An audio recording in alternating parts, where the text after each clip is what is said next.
Hello friends, எல்லாரும் எப்படி இருக்கீங்க? நம்ம இன்னைக்கு நாட்டுக்கோழி யூஸ் பண்ணி சூப்பரான சிக்கன் சிந்தாமணி எப்படி பண்ணுறது தாங்க பார்க்க போகிறோம்.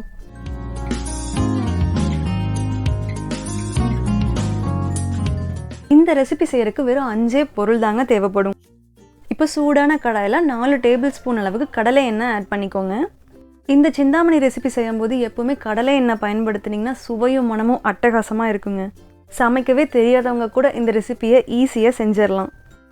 எண்ணெய் நல்லா சூடானதும் இதில் ஒரு கை அளவுக்கு சின்ன வெங்காயம் ஆட் பண்ணிக்கோங்க. இதில் நீங்கள் பெரிய வெங்காயம் ஆட் பண்ணால் சிந்தாமணியோட பர்ஃபெக்டான டேஸ்ட் வராதுங்க. அதுக்காக சின்ன வெங்காயம் ஆட் பண்ணுறோம்.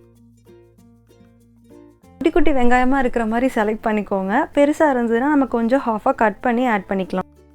சின்ன வெங்காயத்தில் புரதம், வைட்டமின்கள், தாது உப்புக்கள்னு ஏராளமான சத்துக்கள் இருக்கிறதுனால இது நோய் எதிர்ப்பு சக்தியை அதிகப்படுத்துங்க. எப்போவுமே சமையலில் பெரிய வெங்காயத்தை விட சின்ன வெங்காயத்தை அதிகமாக ஆட் பண்ணி சமைங்க. வெங்காயம் இந்த அளவுக்கு வதங்கினதுக்கப்புறம் இது கூட 20லேருந்து 25 காஞ்ச மிளகாயை சேர்த்திக்கலாங்க. ஹோட்டல்ஸ்லாம் சிந்தாமணி சாப்பிடும்போது என்ன டேஸ்ட்டில் வருமோ அதே மாதிரி இன்றைக்கி பண்ணுறதால விதைகளை எடுக்காமல் காம்பை மட்டும் எடுத்துகிட்டு அப்படியே ஆட் பண்ணியிருக்கேங்க. நீங்கள் வீட்டில் செய்யும்போது தாராளமாக விதையை எடுத்துகிட்டு ஆட் பண்ணிக்கலாம். மிளகாயில் உள்ள விதைகள்னால கிட்னி ஸ்டோன்ஸ், அல்சர் ப்ராப்ளம்லாம் வரக்கு வாய்ப்பு இருக்குது. அதனால் நீங்கள் எப்போவுமே விதைகளை உளுத்திட்டே செய்யுங்க. ஒன்ஸ் இந்த ரெசிபி செஞ்சிட்டிங்கன்னா வீட்டில் சண்டே இதை தான் செஞ்சு கொடுக்க சொல்லி கேட்பாங்க. சிந்தாமணி சிக்கன் செய்கிறது வேலையும் கம்மி, இன்க்ரீடியன்ஸும் கம்மிங்க. இப்போது இது கூட சிக்கன் ஆட் பண்ணிக்கலாங்க. எப்போவுமே சிந்தாமணி ரெசிபி செய்கிறப்போ சிக்கன்ஸ் இது மாதிரி குட்டி குட்டியாக கட் பண்ணி வாங்கிக்கோங்க. நான் இன்றைக்கி நாட்டுக்கோழியில் தாங்க சிந்தாமணி ரெசிபி செய்ய போகிறேன். நீங்கள் பிராய்லர் கோழியில் செய்யணுன்னாலும் ப்ராசஸ் இதே தான். இதே மாதிரி நீங்கள் அதை போட்டு செய்யலாம். குக்கிங் டைம் மட்டும்தான் டிஃபர் ஆகும். இது ஒரு ட்ரையான ரெசிபி தாங்க. பர்ஃபெக்டான ஸ்டார்டராக இருக்கும். நான் இன்றைக்கி 1/2 kg சிக்கன் யூஸ் பண்ணி செஞ்சுருக்கேங்க. நீங்கள் அதிகமாக செய்கிறீங்கன்னா மற்ற இன்க்ரீடியன்ஸையும் அதே மாதிரி இன்க்ரீஸ் பண்ணிக்கோங்க. நம்ம வீட்டில் எப்போவுமே சிக்கன் எடுக்கும்போதுங்க எலும்பு தனியாக வாங்கிப்போம். அப்போ தான் தண்ணி குழம்பு வைக்கிறதுக்கு யூஸ் ஆகும். இது மாதிரி ஃப்ளஷ் பீசஸ் சிந்தாமணி செய்கிறதுக்கு, பிரியாணி செய்கிறதுக்கெலாம் பயன்படுத்திக்கலாம். நீங்களும் அதே மாதிரி பண்ணிக்கோங்க, நல்லாயிருக்கும். இதில் தேவையான அளவு கல்லுப்பு சேர்த்திக்கலாங்க. நம்ம முதல்ல அளவாகவே சேர்த்திக்கலாம். மறுபடியும் ஒரு வேளை பத்தலைனா கூட வேணும்னா ஆட் பண்ணிக்கலாங்க.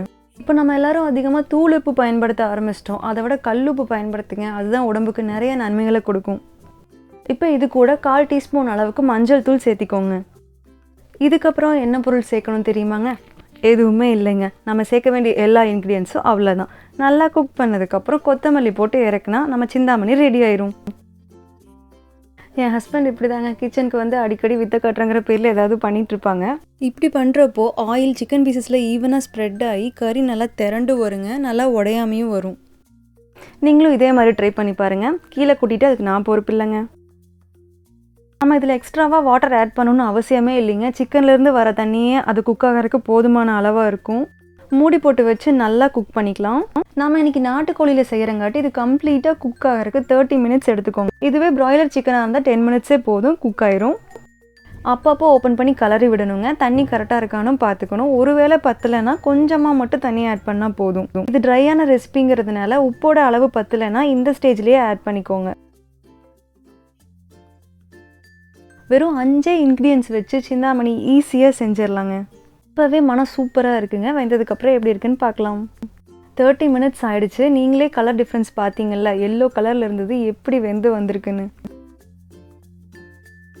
வரமிளகாயில் இருக்கிற எசன்ஸ் எல்லாம் நல்லா இறங்கி கமன்னு வாசம் வருது. சிக்கன் சிந்தாமணி ஒரு நல்ல ஸ்டார்டர் ரெசிபியாக இருக்குங்க. நீங்கள் தனியாகவும் சாப்பிட்லாம், வெள்ளை சாதத்துக்கும் சூப்பராக இருக்கும். இட்லி கூட வச்சு சாப்பிடலாம், பிரியாணி கூடயும் நல்ல காம்பினேஷனாக இருக்குங்க. சிக்கன் நல்லா வெந்துருச்சு. மிளகாயெல்லாம் எந்த அளவுக்கு வெந்து வந்திருக்கு பார்த்தீங்களா?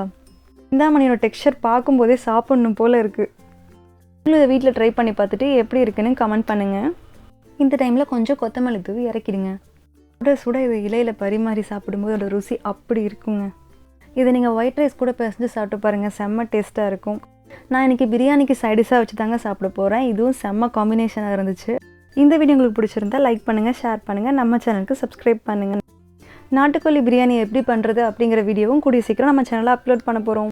இந்த வீடியோ பார்த்துக்கு ரொம்ப நன்றி. அடுத்த ஒரு நல்ல வீடியோவோட உங்களை சந்திக்கிறேன். Until then, bye from Indu Gautam. Happy cooking!